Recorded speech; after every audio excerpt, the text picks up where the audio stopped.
रात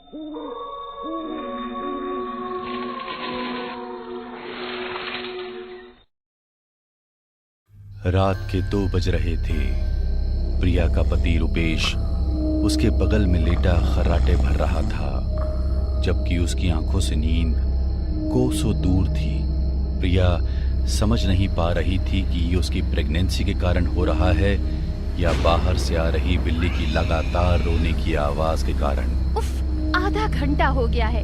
एक तो मौसम इतना खराब है, ऊपर से ये बिल्ली रोई ही जा रही है। अब तो इसके रोने की आवाज मेरी बर्दाश्त से बाहर हो रही है। बिल्ली को भगाने के लिए प्रिया अपने कमरे से निकलकर आंगन की तरफ आती है तो ना जाने कहां से 2-3 चमगादड़ उसके सिर के बिल्कुल नजदीक से पंख फड़फड़ाते हुए निकल जाते हैं। चमगादड़ों को देखकर प्रिया का दिल धक से रह गया था। तेज बारिश में आंगन की दीवार के ऊपर बैठी हुई काली बिल्ली ऐसा लग रहा था जैसे उसे ही घूरती हुई रो रही हो। रात के अंधेरे में बिल्ली की आंखें बिल्कुल बल्ब की तरह चमक रही थी। आधे घंटे से मनहूस आवाज में रो रही बिल्ली अचानक ही प्रिया को देखकर वहां से भाग जाती है। प्रिया भी बिल्ली के जाने के बाद अपने कमरे में जाकर सो जाती है। सुबह उठकर वह अपने पति रुपेश को रात के बारे में बताती है। अरे क्या कुछ भी बोलती हो, तुमने कोई सपना देखा होगा। रात में तो कोई बारिश नहीं हुई, न ही मैंने किसी बिल्ली के रोने की आवाज सुनी। प्रिया को समझ नहीं आ रहा था कि वो रुपेश को कैसे यकीन दिलाए। प्रिया की बात को अनसुना कर रुपेश अपने ऑफिस के लिए निकल जाता है। रुपेश के जाने के बाद प्रिया देखती है कि उसके घर के मेन डोर के पास पानी की एक लंबी सी लकीर बनी हुई है। यहाँ अचानक पानी कहाँ से आ गया? मैंने तो आज बाहर पानी से कुछ भी काम नहीं किया। अपनी शंका को मन में दबाए वो लिविंग रूम में बैठकर टीवी देखने लगती है। तभी उसे ऐसा लगता है कि जैसे अंदर के कमरे से कोई सिसकते हुए दरवाजा खटखटा रहा है। प्रिया को कुछ अजीब सा महसूस हो रहा था। वो अच्छी तरह जानती थी कि घर में उसके अलावा कोई भी नहीं है। ऐसे में अंदर के कमरे से आती आवाज से उसका दिल बैठा जा रहा था। घबराते हुए उसने अंदर के कमरे का दरवाजा खोल कर देखा तो पाया कि अंदर कोई भी नहीं था। अपनी उखड़ती सांसों को काबू करती हुई वह फिर से लिविंग रूम में आकर बैठ गई थी। प्रिया को दिन में काम करते हुए कई बार ऐसा लगा जैसे आसपास छिपकर कोई उस पर नजर बनाए रखे हुए है। कभी लगता कोई घर में अचानक से यहाँ से वहां गया है, तो कभी अचानक से पर्दे हिलने लगते। अपने नास्तिक पति को विश्वास दिलाने के लिए प्रिया के पास कोई ठोस सबूत तो नहीं था, परंतु उसे इतना जरूर समझ आ गया था कि उसके साथ कुछ तो अजीब हो रहा है। शाम को जब रुपेश घर आया तो उसने महसूस किया कि प्रिया की बार बार सांस उखड़ रही है। प्रिया क्या बात है? तुम्हारी तबीयत ठीक नहीं है क्या? रुपेश, मेरी तबीयत ठीक है, लेकिन मेरे आसपास कुछ है जो मुझे अपने होने का एहसास करा रहा है। ये क्या पागलों जैसी बातें कर रही हो? प्रेगनेंसी का 8वां महीना चल रहा है। कुछ अच्छी बातें पढ़ो, कुछ अच्छा सोचो, अच्छा देखो। ये सब हार्मोन्स चेंजेस की वजह से हो रहा है और कुछ नहीं। प्रिया जानती थी रुपेश उसकी बात पर यकीन नहीं करेगा, इसलिए उसने बात को ज्यादा नहीं बढ़ाया। अगले 1-2 दिन बड़ी शांति से बीत गए थे, जिसकी वजह से प्रिया को भी लगा कि शायद उसे प्रेगनेंसी के कारण अजीबोगरीब ख्याल आ रहे थे। शाम का समय था, रुपेश के घर लौटने का समय हो रहा था। अचानक ही प्रिया को मेन गेट खोलने की आवाज सुनाई दी। रुपेश शाम के समय मेन गेट से अंदर आकर बरामदे में गाड़ी खड़ी करने के बाद गेट लॉक करके अंदर आता था और फ्रेश होकर चेंज करके ही लिविंग रूम में आता था। आज भी प्रिया को गेट खुलने और गाड़ी रुकने की आवाज सुनाई दी तो वह रसोई में पहुंच गई। जल्दी से चाय रख देती हूँ, जब तक रुपेश फ्रेश होकर आएंगे चाय रेडी हो जाएगी, फिर आराम से साथ में बैठकर पियेंगे। चाय बनकर तैयार हो गई थी, लेकिन रुपेश अभी भी बाथरूम से बाहर नहीं आया था। प्रिया को बाथरूम से पानी गिरने की आवाज सुनाई दे रही थी। जब 10 मिनट तक भी रुपेश बाथरूम से नहीं निकला तो प्रिया ने जाकर दरवाजा खटखटाया, लेकिन अभी भी रुपेश जवाब नहीं दे रहा था। क्या हो गया? इतनी देर हो गई, अभी तक बाहर नहीं आए। प्रिया ने बाथरूम का लॉक घुमाया तो धप से दरवाजा खुल गया। अंदर कोई भी नहीं था। बाथरूम खाली पड़ा था और नल से लगातार पानी बह रहा था। प्रिया घबराकर लिविंग रूम की तरफ आती है। तभी उसे गेट खुलने और गाड़ी अंदर आने की आवाज सुनाई देती है। प्रिया अब डर से पसीने पसीने हो रही थी। तभी रुपेश अंदर आ जाता है। प्रिया, कैसी हो? तबीयत तो ठीक है ना? आप तो 15 मिनट पहले ही आ गए थे ना, दोबारा बाहर कैसे पहुंचे? अरे यार, क्या बकवास कर रही हो? मैं तो अभी अंदर आ रहा हूँ। तुम्हारी तबीयत पूछने के लिए मैं सीधा अंदर आ गया था और अभी तो मैंने हाथ पैर भी नहीं धोए हैं। आप मजाक कर रहे हो? फिर बाथरूम का नल किसने खोला? अरे बाबा, फिर से तुम्हारा तमाशा चालू हो गया। कौन रहता है तुम्हारे सिवा? तुम ही ने खोला होगा। रुपेश प्रिया के साथ बाथरूम तक पहुंचता है तो देखता है बाथरूम का नल बंद है और वहां पानी की एक बूंद भी नहीं है। अब बस बहुत हो गया। तुम कल साइकियाट्रिस्ट के पास चल रही हो। अगले ही दिन रुपेश प्रिया को एक साइकियाट्रिस्ट को दिखाने ले जाता है। साइकियाट्रिस्ट के बताए अनुसार प्रिया रात को अपनी नींद की दवा खाकर सो रही थी कि अचानक उसे फिर से किसी 8-10 साल के बच्चे की रोने की आवाज सुनाई देती है। प्रिया उठकर अंदर के कमरे की ओर बढ़ती है। अंदर से दरवाजा खटखटाने और रोने की आवाज सुनाई दे रही थी। प्रिया दरवाजा खोलती है तो उसे एक लाल आंखों वाला एक बच्चा छत से उल्टा लटका हुआ दिखाई देता है, जिसे देखकर वह चीख कर उल्टे पैर वहां से भागते हुए बाहर आ जाती है। प्रिया की चीख सुनकर रुपेश भी दौड़ते हुए वहां पहुंच जाता है। अरे, तुम तो नींद की दवा खाकर सोई थी ना? उठ कैसे गई और चीखी क्यों? रुपेश, अंदर एक बच्चा लटका हुआ है। मुझे बहुत डर लग रहा है। यहाँ कुछ है। अरे क्या बात कर रही हो यार? आओ मेरे साथ, मैं देखता हूँ। रुपेश कमरे के अंदर जाकर लाइट जलाता है, लेकिन कमरा तो बिल्कुल खाली था। तभी उसकी नजर बेड के सिरहाने पर रखी एक काली सी गुड़िया पर जाती है। वह गुड़िया देखने में बहुत ही भयानक लग रही थी। उसका पेट उसी तरह उभरा दिखाई दे रहा था जैसे प्रिया का ही पेट हो।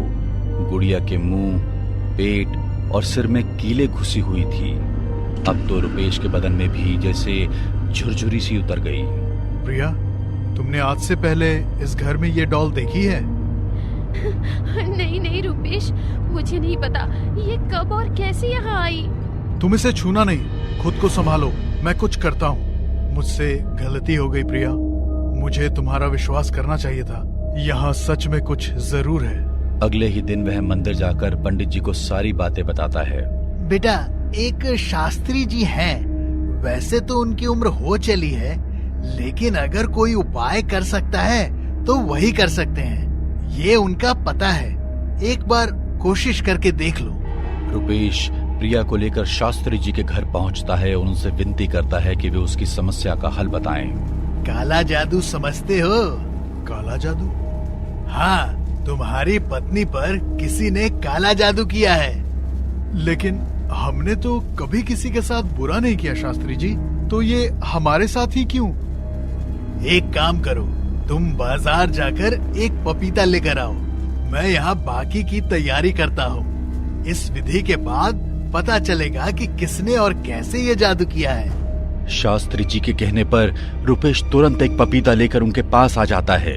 शास्त्री जी ने अपने मंत्रों की शक्ति से उसे अभिमंत्रित किया और फिर रुपेश से कहा, ये लो चाकू, इसे 2 भाग में काटो। शास्त्री जी के कहने पर रुपेश ने पपीते को 2 भागों में काट दिया। पपीते के अंदर का दृश्य देखकर रुपेश और प्रिया ने दांतों तले उंगली दबा ली। पपीते के अंदर एक रुमाल, प्रिया की शादी के जोड़े की कतरन और कुछ बाल मिले थे। ये तो मेरा रुमाल है। मुझे अच्छी तरह याद है, कुछ दिन पहले ये खो गया था। और ये तो मेरी शादी के जोड़े का टुकड़ा है। यहाँ कैसे आ गया? किसने काटा होगा? बेटा, यही वो सामान है जिस पर काला जादू किया गया है, और जिसने भी ये जादू किया है वो तुम्हारे बहुत करीबी है। तेरी गर्भवती पत्नी पर मृत्यु का तंत्र उपयोग हुआ है।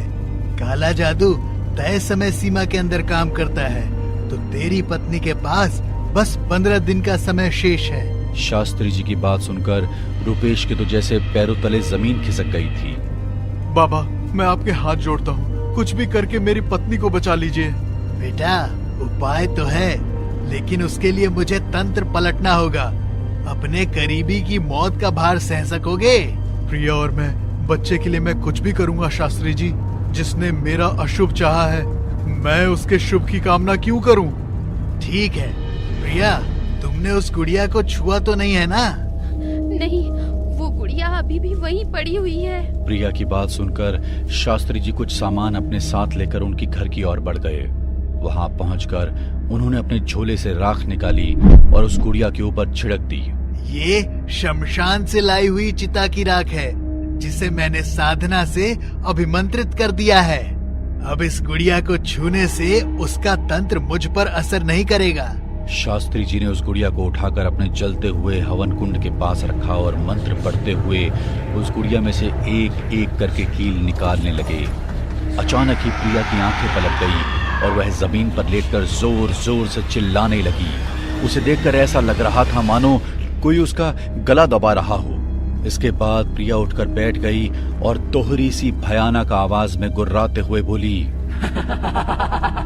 बचा नहीं पाएगा तू इसे, इसका समय पूरा हो गया है। इसे तो मैं बचा लूंगा, लेकिन तुझे कौन बचाएगा?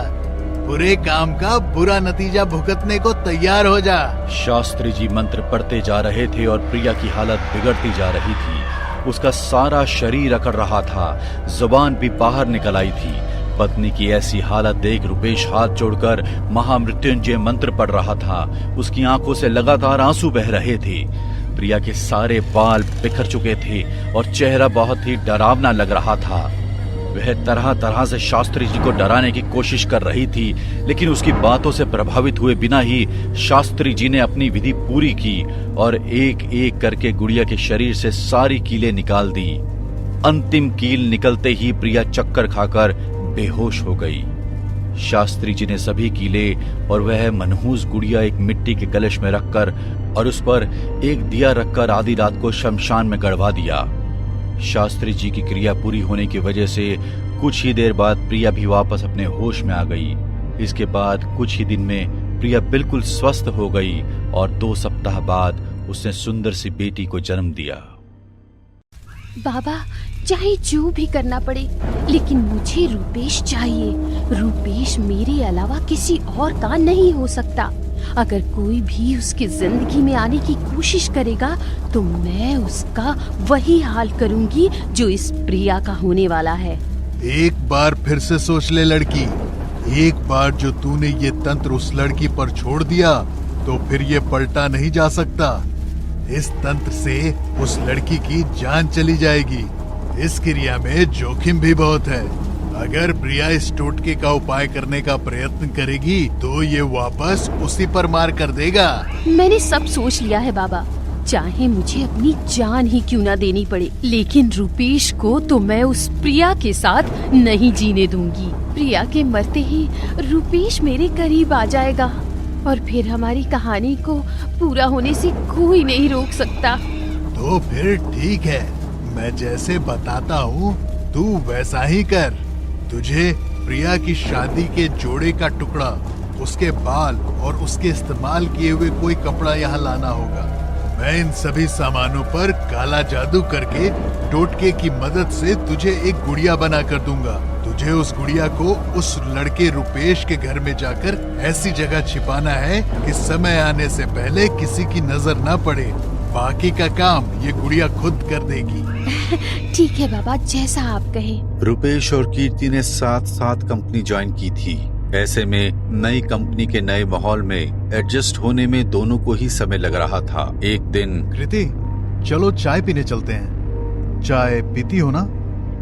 हाँ हाँ, क्यों नहीं। चाय के उस गर्म प्याले से उनकी दोस्ती की शुरुआत हो गई थी। धीरे धीरे दोनों सहज होने लगे और जल्दी ही अच्छे दोस्त बन गए। ऑफिस में साथ साथ चाय पीना, खाना खाना, ये अब उनकी डेली रूटीन बन चुका था। उन दोनों को कंपनी ज्वाइन किए 6 महीने का समय बीत चुका था। इन 6 महीनों में कीर्ति मन ही मन रुपेश को चाहने लगी थी। एक दिन, रुपेश, मुझे तुम्हें कुछ बताना है। अरे वाह, मुझे भी तुम्हें कुछ बताना है। अच्छा, पहले तुम बताओ क्या बात है। अरे नहीं नहीं, तुम बताओ ना, क्या कहने वाले थे? तुम मेरी बेस्ट फ्रेंड हो कृति, इसलिए ये खबर सबसे पहले मैं तुम्हें सुना रहा हूँ। मेरी शादी फिक्स हो गई है और आज से ठीक 1 महीने बाद मेरी शादी है। क्या? शादी?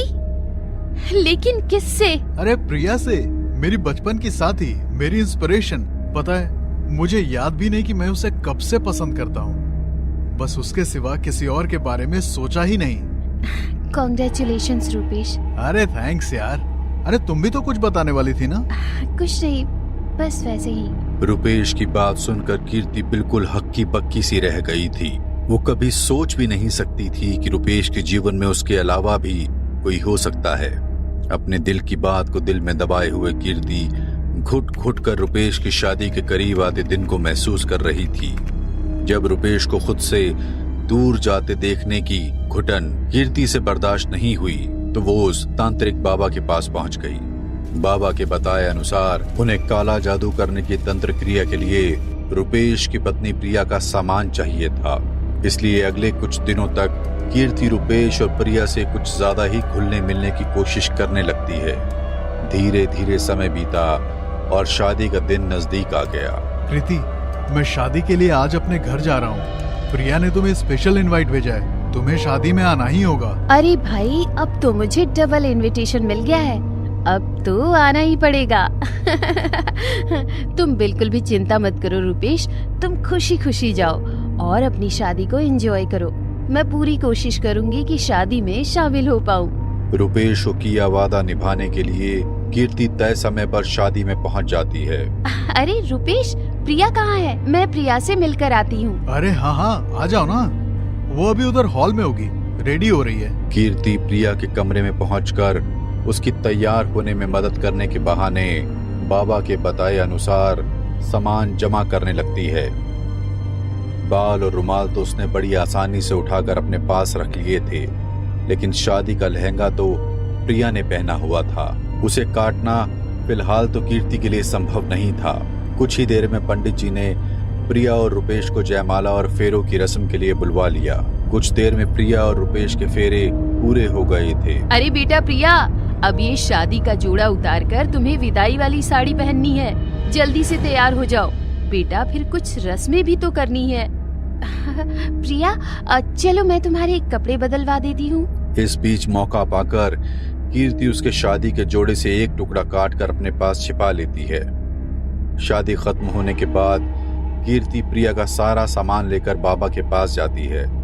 बाबा प्रिया का सामान लेकर उस पर शमशान में तंत्र क्रिया करते हैं और उसके बाद प्रिया के जोड़े की कतरन को एक कपड़े में जोड़कर एक काले रंग की कपड़े की गुड़िया तैयार करता है और प्रिया के बाल भी उस गुड़िया पर लपेट देता है। सारी रात उस गुड़िया पर काला जादू करने के बाद बाबा वह गुड़िया वापस कीर्ति को दे देते हैं। शादी के बाद रुपेश अपनी नवविवाहिता पत्नी को लेकर शहर में रहने के लिए आ गया था। एक दिन कीर्ति प्रिया से मिलने के बहाने उसके घर आती है और चुपके से वह काला जादू की हुई गुड़िया एक कमरे में छिपाकर बड़े आराम से प्रिया के घर से बाहर निकल आती है। कुछ ही दिन बीतते हैं तो एक दिन पता चलता है कि प्रिया प्रेग्नेंट हो गई है। प्रिया की प्रेगनेंसी की खबर सुनकर कीर्ति के क्रोध का अब कोई ठिकाना ही नहीं था। कीर्ति एक बार फिर बाबा से मिलने जाती है। बस अब मुझसे और बर्दाश्त नहीं हो रहा है बाबा। अगर इस प्रिया का बच्चा इस दुनिया में आ गया तो रुपेश मुझसे छिन जाएगा। अब आपको कुछ ऐसा करना होगा कि ये प्रिया और इसका बच्चा दोनों का नामो निशान रुपेश के जीवन से मिट जाए। कोई भी तंत्र 2 दिन में प्रभाव नहीं होता। तंत्र को काम करने में समय लगता है, किंतु अगर तू चाहती है कि उस प्रिया की बच्चे की गर्भ में ही मौत हो जाए तो तुझे अपना अंग दान करना होगा। उसके बाद तुझे फिक्र करने की कोई जरूरत नहीं होगी। अंगदान? अंगदान का मतलब मैं समझी नहीं बाबा। अंगदान का मतलब किसी और का रक्त बहाने से पहले तुझे भी अपनी पात्रता सिद्ध करनी होगी।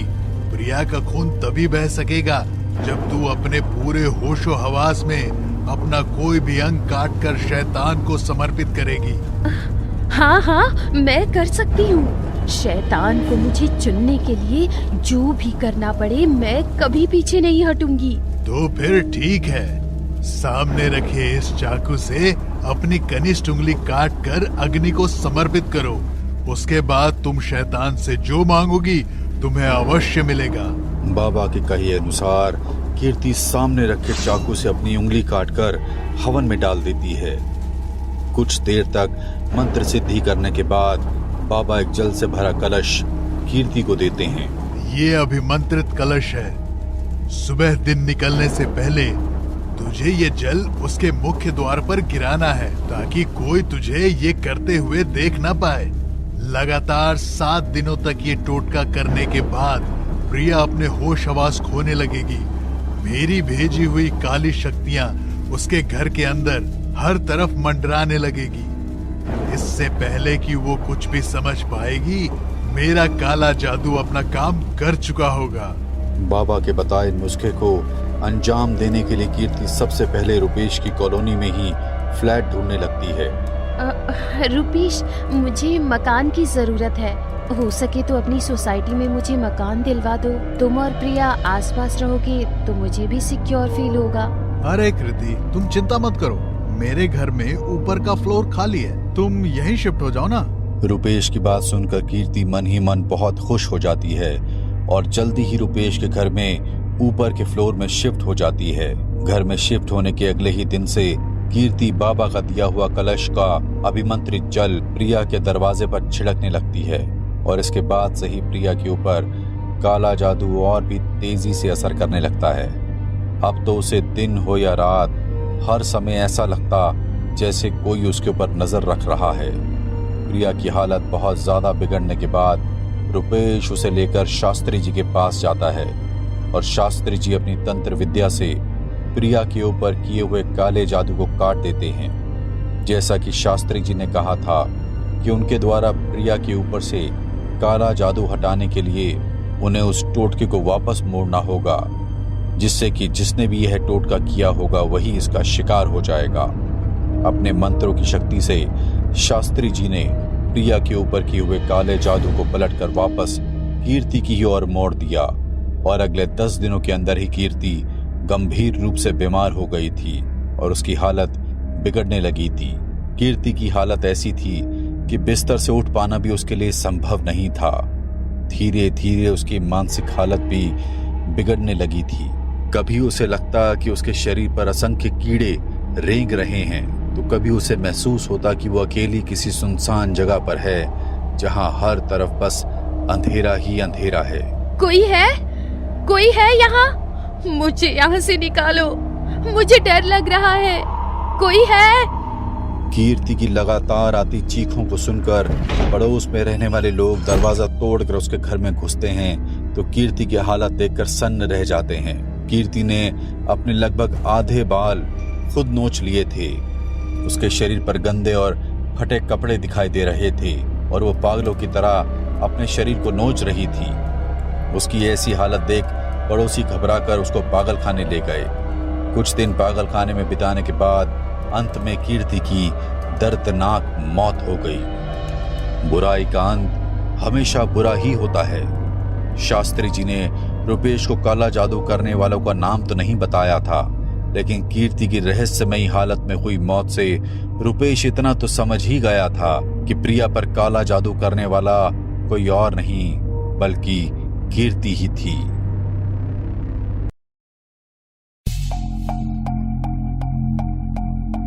ये कहानी अभिषेक नाम के एक लड़की की है। अभिषेक आद्रा शहर का रहने वाला है जो कि वेस्ट बंगाल में है।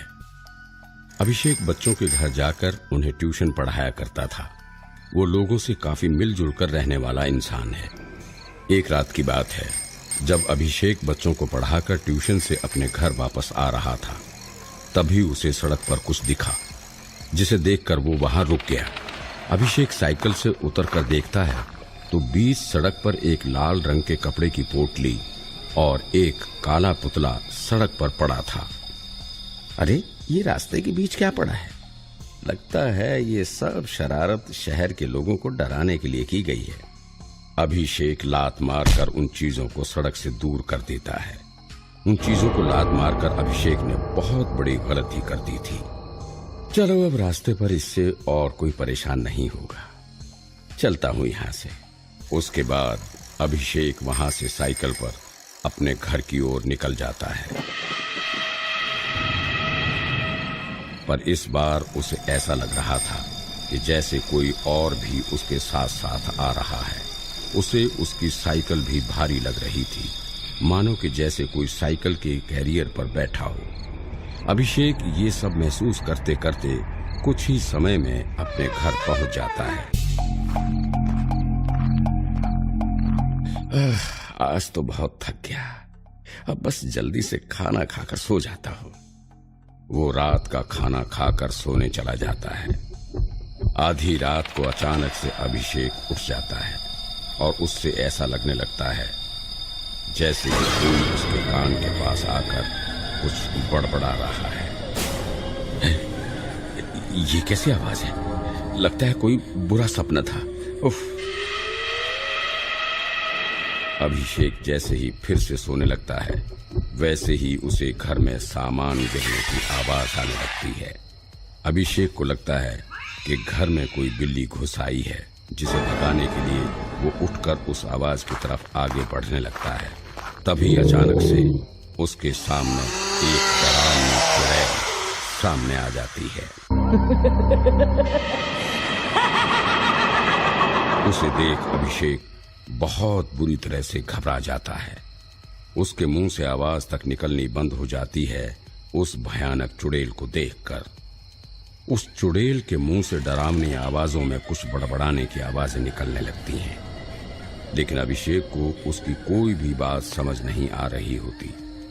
फिर अभिषेक ने अपने बचाव के लिए अपने पास रखा सामान उससे चुड़ैल पर फेंकना शुरू कर दिया, उस चुड़ैल को मारने के लिए, जिससे वो चुड़ैल और भी ज्यादा गुस्से में आ जाती है और अभिषेक पर हमला कर देती है। अभिषेक वहीं जमीन पर गिर जाता है और रात भर वहीं पड़ा रहता है। अगली सुबह जब अभिषेक को होश आता है, तब वो खुद को काफी कमजोर महसूस करता है। वो घर से बाहर नहीं जा पाता। उसने रात वाली घटना के बारे में किसी को कुछ भी बताना सही नहीं समझा। मैं इस बारे में किसी को भी नहीं बताऊंगा। भला आजकल के जमाने में भी कोई भूत प्रेत पर विश्वास करता है क्या? उसी रात जब वो खाना खाकर सोने चला जाता है, तो फिर से उसे किसी के बड़बड़ाने की आवाजें सुनाई देने लगती हैं। वो घबरा कर उठता है और देखता है सामने कुर्सी पर चुड़ैल बैठी हुई होती है और बड़बड़ा रही होती है। अभिषेक को देखते ही चुड़ैल जोर जोर से हंसने लगती है। उसकी हंसी की डरावनी आवाज पूरे घर में गूंजने लगती है, जिससे अभिषेक बहुत डर जाता है और खुद को बचाने के लिए कुछ ढूंढने लगता है। पर तभी उसकी नजर वापस से उस कुर्सी पर जाती है। वो देखता है कि चुड़ैल अब वहां नहीं होती और ना ही उसके हंसने की आवाजें आ रही होती हैं। फिर अचानक से उस चुड़ैल की हंसने की आवाजें आना शुरू हो जाती हैं और उसका साया पूरे घर में एक से दूसरी जगह दिखना और दिखकर वापस से गायब होना शुरू हो जाता है। इस सब से डरकर अभिषेक बेड के नीचे छुप जाता है और रात को वहीं सोने की कोशिश करता है, पर उसे लगता है जैसे कि वो भयानक आवाजें मानो उसे मार ही डालेंगी। उस पूरी रात अभिषेक सो नहीं पाया। वो दिन ब दिन काफी कमजोर होने लगा। फिर एक दिन अभिषेक के दोस्त शिवा को यह खबर मिली कि वो 4 दिन से बच्चों को ट्यूशन पढ़ाने नहीं आ रहा। ये सुन शिवा को अभिषेक की चिंता होने लगी और वो उसका पता लेने उसके घर जाता है। जैसे कि शिवा अभिषेक के घर पहुंचता है तो वो देखता है कि अभिषेक घर के एक कोने में घबराया हुआ जमीन पर बैठा हुआ है। ये तू इतना कमजोर कैसे हो गया? सब कुछ ठीक तो है ना भाई? और मुझे पता लगा कि तू कई दिनों से बच्चों को पढ़ाने भी नहीं गया। तभी शिवा को घर के दूसरे हिस्से से कुछ अजीब सी खौफनाक आवाजें सुनाई देती हैं और वो समझ जाता है कि वहां कुछ गड़बड़ है और वो अभिषेक को अपने साथ घर से बाहर ले जाकर उससे पूछता है, क्या हुआ है तेरे साथ? मुझे सब सच सच बता, मैं तेरी मदद करूंगा। अभिषेक के साथ पीछे कुछ दिनों से जो कुछ भी घट रहा था वो सब कुछ अभिषेक शिवा को बता देता है। शिवा अभिषेक की सारी बातें सुनकर समझ जाता है उसे अब क्या करना है, और वो बिना एक पल भी गंवाए अभिषेक को काली मंदिर वाले बाबा के पास ले जाता है। मंदिर पहुंचकर शिवा अपने दोस्त के साथ घट रही सब घटनाओं को बाबा को बता देता है। मैं इसकी आंखों में देखकर ही समझ गया था कि इस पर किसी का बुरा साया है। मंदिर के बाहर बाबा तुरंत पूजा हवन शुरू कर देते हैं, जिसमें अभिषेक और शिवा दोनों उनके साथ बैठे हुए होते हैं। पूजा चल ही रही होती है कि तभी वहां वो चुड़ैल नजर आती है। उसे देख अभिषेक बहुत डर जाता है और शिवा भी चौंक जाता है। शैतान, कौन हो तुम? इस लड़के को क्यों मारना चाहती हो? छोड़ दो इसे और चली जाओ यहाँ से वापस अपनी दुनिया में। ये सुन चुड़ैल भयानक आवाजें निकालने लगती है और कहती है, मैं इस लड़के का खून तब तक पीऊंगी जब तक ये मर नहीं जाता। ये सब तुम इसके साथ ही क्यों कर रही हो? इस लड़के ने तुम्हारा क्या बिगाड़ा है? एक आदमी ने तांत्रिक क्रिया से मुझे अपने वश में कर लिया था। वो अपने दुश्मनों को मारने के लिए मेरा इस्तेमाल किया करता था। मैं उसके दुश्मनों का खून तब तक पीती थी जब तक कि वो मर नहीं जाते थे।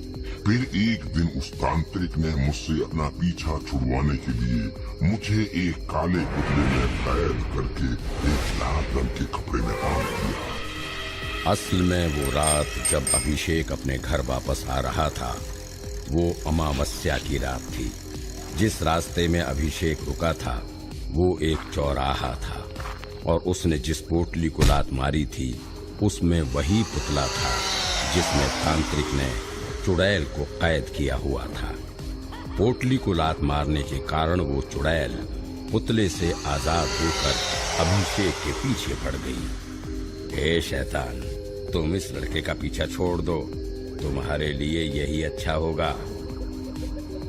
ये बोलकर बाबा अपनी साधना और अपने मंत्रों की मदद से उससे चुड़ैल को अभिषेक के शरीर से निकालकर वहां से कहीं दूर भेजने में कामयाब हो जाते हैं। इस घटना के कुछ ही दिनों के बाद अभिषेक फिर से ठीक होने लगता है और पहले की तरह फिर से बच्चों को ट्यूशन देने जाना शुरू कर देता है।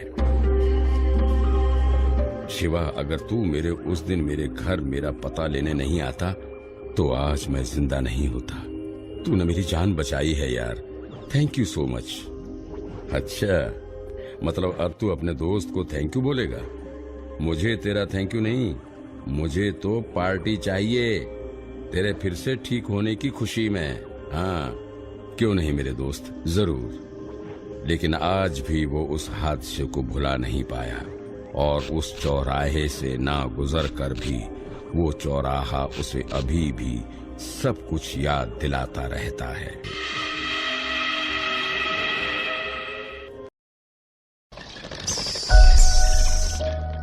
कभी कभी इंसान अपने अहंकार में कुछ ऐसी बात बोल देता है जो सामने वाले को काफी चोट पहुंचा देती है। ऐसे में अगर सामने वाले के मन में बदला लेने की भावना आ जाए तो वो किसी भी रास्ते को अपना सकता है। ये कहानी यश नाम के एक लड़के की है। उसके पिताजी रेलवे के कर्मचारी थे। अपने बेटे के भविष्य का ध्यान रखते हुए उन्होंने खुद को मेडिकली अनफिट दिखाकर अपनी नौकरी अपने बेटे को दिलवा दी। अपने पिता की नौकरी पाते ही यश की तो मानो जैसे चाल ढाल ही बदल गई। बात तब की है जब यश की बर्थडे पार्टी चल रही थी। उसके कई नए पुराने दोस्त वहां आए हुए थे। उसने पार्टी में डियोंश नाम के एक लड़के को भी बुलाया हुआ था जो कि बहुत ही गरीब परिवार से था। सभी आपस में बात कर रहे थे। तभी यश ने डियोंश से पूछा, तेरा काम कैसा चल रहा है? बस जैसे तैसे गुजारा हो ही जाता है। और तेरी गर्लफ्रेंड दिव्या कैसी है?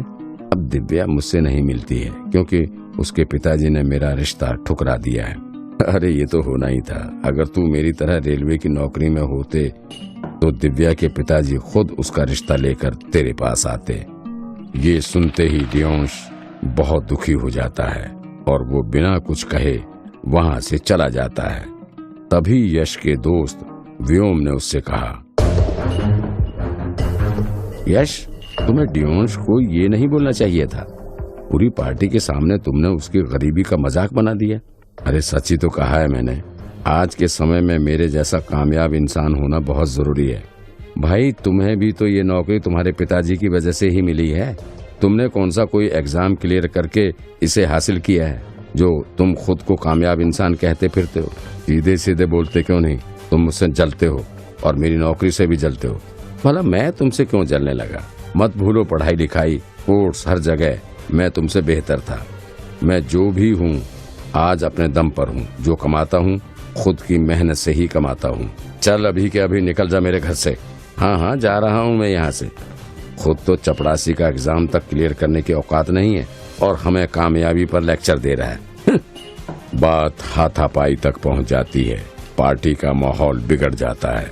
यश के मामा वहां आकर दोनों को समझाते हैं कि झगड़ा ना करें। सारे मेहमान पार्टी छोड़कर चले जाते हैं। इस घटना के कुछ दिनों बाद यश ने ऑफिस जाना बंद कर दिया। वो अपने कमरे में अकेले बंद रहने लगा। उसके घर वालों को ऐसा लगा कि शायद उसकी तबीयत खराब है, लेकिन यश ने पागलों जैसी हरकतें करना शुरू कर दी। वो कभी बिना बात ही अचानक से डर कर चिल्लाने लग जाता, तो कभी कमरे में किसी के ना होने पर भी सामने देखकर ना जाने किससे हवा में ही बातें करता और खुद को छोड़ने की भीख मांगता। यश बिना किसी बात के घर की चीजों को इधर उधर फेंकने लगता। वो अपने माता पिता से कहता, वो देखो सामने भूत खड़ा है, मुझे बचाओ इससे, मुझे बचाओ इससे। वो पूरे दिन रात जागता रहता था। घर वालों ने जब यश के इलाज के लिए डॉक्टर को बुलाया तो यश ने डॉक्टर पर ही हमला बोल दिया, जिससे डर कर डॉक्टर उनके घर से चला गया। एक दिन जब घर में यश के पिताजी नहीं थे, तब यश ने अपनी माँ पर भी डंडे से हमला करके उनको चोटिल कर दिया। अब उसके घर वालों को लगने लगा था कि उनका बेटा पागल हो चुका है, इसलिए उन्होंने उससे पागल खाने भेज दिया। एक दिन यश के मामा उससे मिलने के लिए पागल खाने गए। यश के मामा को पारलौकिक शक्तियों के बारे में काफी जानकारी थी और वो यश को देखते ही समझ गए थे कि उस पर किसी बुरी शक्ति का साया आ चुका है। वहां से निकलकर श्याम जी एक सिद्ध गुरु जी के पास जाते हैं।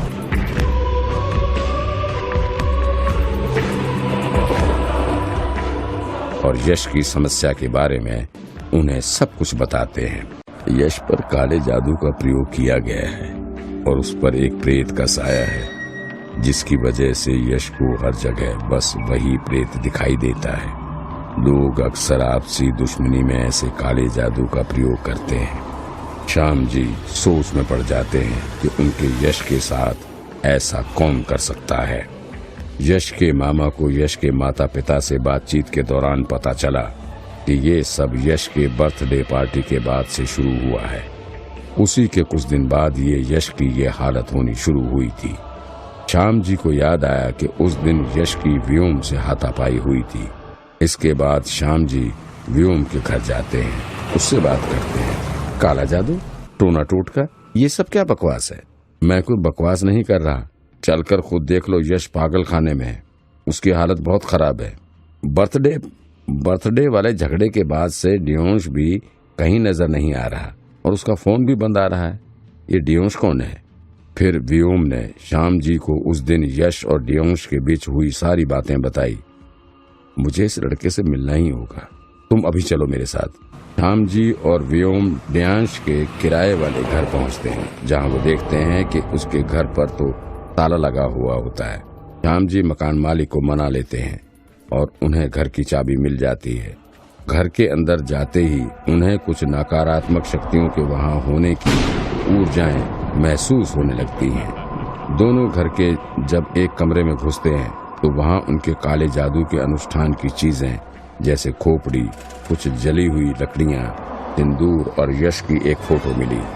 दोनों समझ जाते हैं कि डियोंश ने ही यश पर काले जादू का प्रयोग किया है। दरअसल यश की बर्थडे पार्टी वाले दिन यश ने डियांश के साथ बुरा बर्ताव किया था, उसके गरीबी का मजाक उड़ाया था। उसी दिन डियांश ने यश से उसकी बेइज्जती का बदला लेने की ठान ली थी। श्याम जी को डियांश के कमरे में डायरी भी मिलती है जिसमें कई सारे मंत्र लिखे हुए होते हैं, जिसे वो अपने साथ ही ले जाते हैं। वहाँ से निकलकर श्याम जी सीधे अपने गुरुजी के पास जाते हैं और उन्हें वो डायरी दिखाते हैं। गुरुजी उस डायरी को तुरंत जला देते हैं और श्याम जी से कहते हैं, यश को मेरे पास लेकर आओ, अब उस पर किए गए काले जादू का तोड़ मिल गया है। यश के माता पिता उसे पागल खाने से छुड़वाकर गुरुजी के पास ले जाते हैं। इसके बाद गुरुजी ने एक अनुष्ठान किया जिसमें उन्होंने उस डायरी में लिखे हुए उन्हीं मंत्रों का जाप करना शुरू कर दिया, जिससे कि उस प्रेत से यश को रिहा करवाया जा सकता था। वो प्रेत यश को सामने दिखने लग गया, जिससे डरकर यश बहुत जोर से चिल्लाना शुरू कर देता है, पर यश के अलावा वो प्रेत वहाँ और किसी को दिखाई नहीं दे रहा होता। गुरुजी के उस डायरी द्वारा पढ़े जा रहे मंत्रों से वो प्रेत अपने लोक में खींचने लगता है। तभी वो प्रेत यश का हाथ थाम लेता है, जिससे यश भी हवा में उड़ता हुआ और खिंचता हुआ उस प्रेत के साथ उसके लोक में जाने लगता है। यश के माता पिता यश को यूं हवा में उड़ता देख बहुत डर जाते हैं और उससे बचने के लिए जैसे ही यश को छूते हैं तो प्रेत की शक्ति से दोनों ही उड़ते हुए दूर जाकर गिरते हैं। अब गुरुजी ये सब देखकर एक आखिरी बार उस डायरी में लिखे उस आखिरी मंत्र का जाप जोरों से करने लगते हैं, जिससे यश को बचाया जा सकता है। गुरुजी के उन मंत्रों के जाप से प्रेत चिल्लाता हुआ तेजी से अपने लोक की तरफ खींचने लगता है और गुरुजी के उसी मंत्र जाप से एक सूत्र प्रकट हुआ और उसी सूत्र को गुरुजी ने यश के पैरों पर फेंककर उसे पकड़ लेते हैं और वो प्रेत खिंचता हुआ चिल्लाता हुआ अपने लोक में घुसकर वहां से गायब हो जाता है। कुछ दिनों बाद यश ठीक तो हो चुका था, पर वो अब बहुत कुछ खो भी चुका था। उसके अहंकारी बर्ताव की वजह से लोगों ने उससे दूरी भी बना ली थी। उसके अहंकार में जो शब्द उसके मुंह से निकले थे, उसने उसे बर्बाद कर दिया था।